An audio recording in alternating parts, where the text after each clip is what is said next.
Salut à tous et bienvenue sur cette chaîne. Aujourd'hui on va parler d'un sujet qui me tient vraiment à cœur, l'estime de soi. Tu as 20 ans ou peut-être moins, tu vas peut-être te reconnaître dans ce que je dis. Si t'es plus vieux, c'est l'occasion de revenir sur ton parcours et d'apprendre des choses pour t'aider à avancer. Alors aujourd'hui je vais te partager ce que j'aurais aimé savoir à 20 ans sur l'estime de soi. Quand j'avais 20 ans, je pensais que l'estime de soi venait des autres. Si quelqu'un me complimentait, j'étais content. Et si on me critiquait, c'était un coup dur. Presque une remise en question totale. J'avais cette impression que ma valeur dépendait de ce que pensaient les autres. À force, on commençait à douter de ses propres décisions. Je serrais juste à cause d'un regard ou d'une remarque. Ce que j'aurais aimé savoir à 20 ans, c'est que l'opinion des autres, ce n'est pas toi. Ce n'est pas ton reflet. Ce n'est même pas un indice de ta valeur. L'estime de soi, c'est comprendre déjà que tu es entier, sans avoir à prouver quoi que ce soit à quiconque. À 20 ans, j'étais pas vraiment bienveillant avec moi-même. Quand je faisais une erreur, je m'en voulais pendant des jours. J'étais mon propre pire critique et ça m'empêchait d'avancer. Ce que j'aurais aimé savoir, c'est que l'erreur fait partie du processus. Que la bienveillance envers soi-même est indispensable. Tu veux te relever plus fort, mais il faut d'abord te donner la permission de te pardonner. Et c'est là que l'estime de soi se construit. Pas en étant parfait, mais en te respectant même quand tu fais des erreurs. Ah, la comparaison à 20 ans, c'est un vrai piège.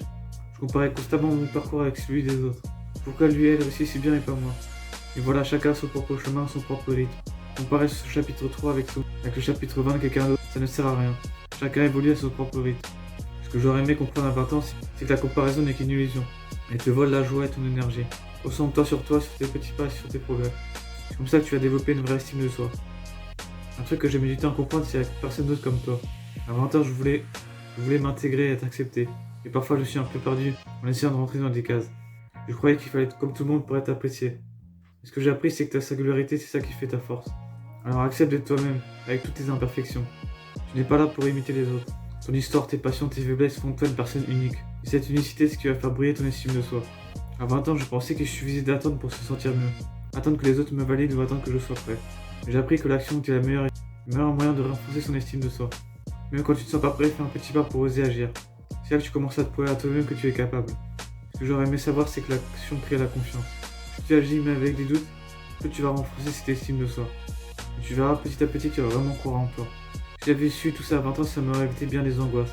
Chaque état du parcours fait partie de la construction de soi. Aujourd'hui, je peux te dire que l'estime de soi se cultive avec du temps, de la bienveillance et des actions concrètes. Alors voilà ce que j'aimerais savoir à 20 ans. Peut-être que ça résonne avec toi aussi. Si c'est le cas, laisse-moi un petit commentaire. J'aimerais savoir ce que toi tu aurais aimé apprendre plus tôt. Si t'as aimé cette vidéo, lâche un like, abonne-toi, mets un petit commentaire et partage la vidéo à un ami. Allez, peace.